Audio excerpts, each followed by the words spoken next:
Hai guys, Assalamualaikum. Hari ni kita nak gantung periuk, tekak macam nak makan yakiniku, shabu-shabu macam tu. Saya singgah Samurai Yakiniku Bangi. Dia punya cafe, restoran ni memang family friendly, aircon sejuk tak berkicau, okey? Untuk kali ni saya order dia punya buffet yakiniku, memang halal confirm. RM35 seorang, murah gila. Yang penting ada shabu-shabu dengan yakiniku. Shabu-shabu daging ni lain, untuk yakiniku pun lain. And bestnya untuk yakiniku ada lamb tau, and special marinade memang sedap.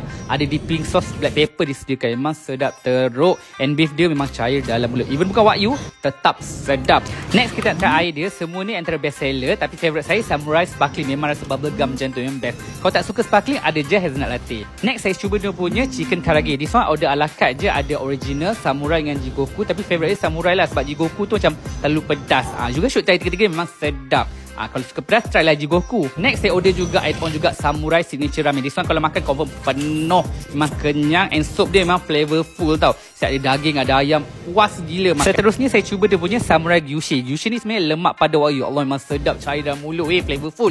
Last kali penutup saya make seafood platter. Ada unagi, scallop dengan baby octopus. Memang fresh. So kalau korang teringin sangat makan macam ni, pergi je Samurai Yakiniku Bangi. And ada wagyu juga tau. Memang high quality and sangat murah. Apa tunggu lagi? Jom try sekarang.